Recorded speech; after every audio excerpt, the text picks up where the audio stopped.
Hey everyone, I was just setting up my original Xbox in my system.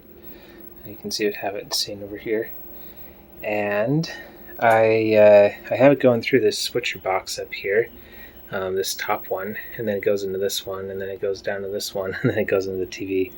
I have a bunch of different switcher boxes because they're I have a lot of systems and VCR, Blu-ray, and all sorts of stuff. But anyway. I noticed something on here, and I was hooking this up, and I kind of suspected it was a switcher box. But yeah, I'll show you the problem first. So you can see there's like some interference. It's just like slowly moving up the screen. Can you see that? And then see here it goes again.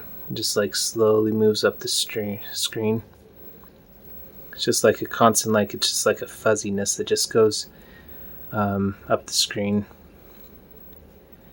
So there it is again. It's kind of hard to see.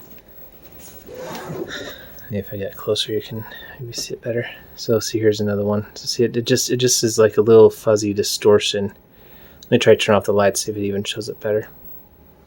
All right. So yeah. So see, here's another one. See, it's just about this big, and it just like moves up the screen just like that. So anyway, let me turn on the lights again because I actually figured out how to fix this. Alright, so over here you can see I have two different power cables. Turn on an extra light so we can see it a little better. Okay, so this is just like a no brand. I probably just came from a cheap device, some cheap device. It says Switch power supply. I can guarantee it's not for the Nintendo Switch. But yeah, it's just like a generic, made in China, although I guess everything's made in China nowadays, but yeah, it's just a cheap power supply. Whereas this other one I have originally came off of, let's see if I can get this to focus, a Netgear internet router.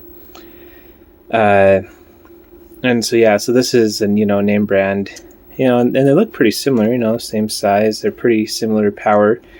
12 volts. This one's 1 amp, the other one's 0.7 amps, but that's pretty similar. I don't think that's what's making a difference here, because I've tried it with other power adapters too, and it's fixed the problem. But basically, I was using this cheap adapter here.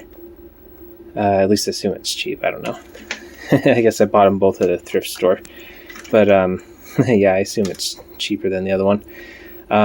But anyway, I switched over to this Netgear power supply, and it actually makes that distortion go away. So I'll show you.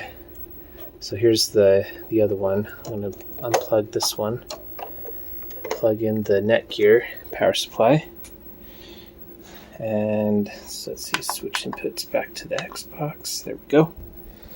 All right. And now you can see. This is the focus here. There's no more distortion.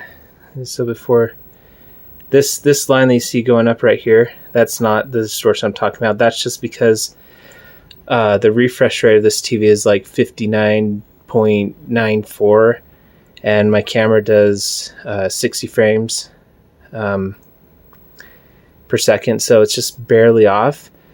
You can't see that You can't see that line in real life. That's just part of the camera frame rate being slightly off from the TV's refresh rate. But before, we were seeing just like a static. Oh, Xbox run this sleep mode. Come on, wake up. There we go. There was just like a static that was scrolling up the screen. It was just a bar, and it would just go up the screen just like this. And you could see it with your eyes. Whereas now it's just completely clean. Yeah, I don't see that anymore. So anyway, just goes to show that if you do have distortion in your image, if you're using a switcher box, or maybe you're using a console and you don't have the original power cord, so you're using a third-party one, if you do see distortion somewhere, then you might need to get a new or a different power supply. So anyway, that's proof that power supply can make a difference. So anyway, we'll talk to you later. So I'd make a quick video about that, and I'll see you next time. Bye.